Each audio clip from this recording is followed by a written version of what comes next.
The rain in downtown Chicago didn't fall, it vibrated against the asphalt, reflecting the city's neon soul in shimmering pools of electric blue and gold. Silas Vane sat in the driver's seat of his matte black Dodge Challenger SRT Demon, the engine's idle a low, predatory growl that he felt in his very marrow. To the world, Silas was the steel architect, a billionaire who built skyscrapers and broke competitors. To himself, he was just a man suffocating in silk ties and board meetings. He rolled down the window, the humid city air hitting his face. That's when he saw her. She was standing under the glowing red awning of a closed jazz club, trying to shield a vintage camera from the downpour. She wasn't wearing designer labels or expensive jewelry. She wore a faded leather jacket and boots that had seen better miles, but the way she looked at the rain, with a curious, fearless intensity, stopped Silas's heart mid-beat. He pulled the Challenger to the curb, the tires hissing against the wet pavement. "The bus stopped running 20 minutes ago," Silas said, his voice a deep, melodic velvet that cut through the thunder. The girl looked up. Her eyes were a startling, clear amber, framed by dark lashes spiked with rain. She looked at the car, a six-figure beast of American muscle, and then at the man behind the wheel in his tailored Italian shirt. "I'm not looking for a ride from a prince in a plastic palace," she replied, her voice a husky, defiant thrum. Silas felt a ghost of a smile touch his lips. "It's not a palace. It's a 807 horsepower escape pod. And I'm Silas." "Maya," she said, finally stepping toward the car. The scent of rain and vanilla drifted in as she opened the door and slid into the deep, red leather bucket seat. The interior of the Dodge felt suddenly, electrically small. Silas didn't pull away from the curb immediately. He watched her as she wiped the lens of her camera, her movements graceful and unhurried. The contrast between her raw, bohemian energy and the cold, precision-engineered luxury of the car was intoxicating. "Where to, Maya?" "Anywhere the lights are bright and the rules don't apply," she whispered, turning to him. The air in the cabin turned thick, charged with a sudden, undeniable heat. Silas reached out, his thumb grazing the line of her jaw, his skin dark against her pale, rain-dampened neck. It was a random encounter, a collision of two worlds that should never have touched, but as Silas shifted the car into gear and the Hemi engine roared to life, he knew he wasn't taking her home. He was taking her into the dark. Neon Pulse, Part 2.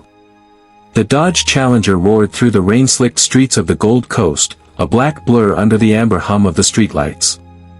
Inside the cabin, the atmosphere was suffocatingly intimate, the scent of expensive leather mixing with Maya's rain-dampened skin.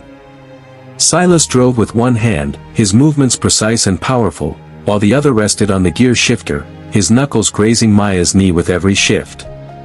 "You drive like you're trying to outrun something," Maya whispered, her amber eyes reflecting the passing neon signs. She didn't move away from his touch, she leaned into it, her pulse visible in the hollow of her throat. "I'm an architect, Maya," Silas replied, his voice a low, gravelly thrum that matched the vibration of the Hemi engine. "I spend my life building walls. Tonight, I just want to see them fall." He pulled the car into a secluded overlook near the darkened pier, the city skyline a jagged crown of glass and light in the distance. He didn't turn off the engine. The car throbbed around them, a mechanical heart beating in sync with the sudden, jagged heat in the air. Silas turned in the red leather seat, his large frame caging her into the small space. He reached out, his fingers tangling in her damp hair, pulling her head back just enough to force her to meet his gaze. His eyes weren't those of a billionaire businessman, they were the eyes of a predator who had finally found what he was hunting for. "You're a stranger, Maya," he breathed, his lips inches from hers. "I don't know your last name. I don't know where you grew up. And yet, I feel like I've been looking for you in every blueprint I've ever drawn." "Then stop looking," she whispered, her hands catching the collar of his Italian shirt and pulling him down. The kiss was a collision, raw, desperate, and fueled by the high-octane energy of the car. Silas's hands were everywhere, mapping the curves of her waist, the line of her spine, his touch possessive and heavy. Maya didn't just surrender, she claimed him back, her fingers tracing the hard lines of his chest through the silk of his shirt. The interior of the Challenger became a sanctuary of red leather and shadows. Silas moved with a focused intensity, his large hands easily unzipping her leather jacket. The contrast was staggering, his sophisticated, calculated world crashing into her raw, bohemian fire. Silas. She gasped as he trailed a line of searing kisses down her neck, his stubble grazing her sensitive skin. "Stay right here," he commanded, his voice a possessive growl. "In this car, in this moment, there is no Chicago. There are no boardrooms. There is only the pulse." He lifted her easily, settling her onto his lap in the cramped, heated space of the driver's seat. The dashboard lights cast a soft crimson glow over their tangled limbs. As the rain hammered against the roof like 1,000 drums, Silas claimed her with a ferocity that spoke of a man who had finally found his escape, and he wasn't planning on letting her go when the sun came up. Neon Pulse, Part 3. The windows of the Challenger were opaque with steam, a fogged glass barrier between the cold Chicago rain and the sweltering heat inside. The Hemi engine continued its low, rhythmic vibration, a mechanical purr that thrummed through the red leather seats and into their very skin. Silas held Maya against him, his large hands anchoring her to his lap as if he were afraid she might evaporate with the dawn. "You're a dangerous distraction, Maya," Silas rasped, his voice a gravelly rumble against the crook of her neck. He pulled back just enough to look at her, his dark eyes clouded with a possessive intensity she hadn't seen in the boardroom photos. Maya reached up, her fingers tracing the sharp, architectural line of his jaw. "I thought you liked building things that could withstand a storm, Silas. Is this too much for you?" Silas didn't answer with words. He answered by catching her wrists and pinning them gently against the headrest, his heavy frame leaning into her. The contrast was a visual masterpiece, his crisp, white cuffs and silver watch against her pale skin and the raw, dark interior of the muscle car. "I've spent my life calculating every move," he whispered, his lips brushing hers with a searing, slow deliberation. "But right now, the only math I care about is the distance between us. And I want it to be zero." He moved with a focused, masculine grace, his touch authoritative yet surprisingly tender. The cramped space of the car only heightened the sensation, every breath shared, every touch amplified by the proximity. Maya arched into him, her hands tangling in his dark hair as the world outside the fogged windows ceased to exist.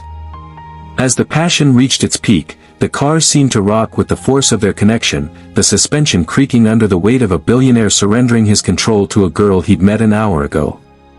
For Silas, it wasn't just a physical release, it was a demolition of the steel cage he'd built around his heart.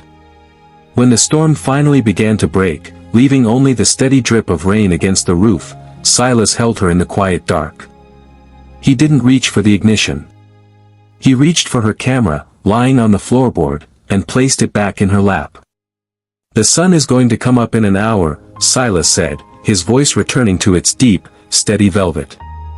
He looked at her, and for the first time, the steel architect looked vulnerable.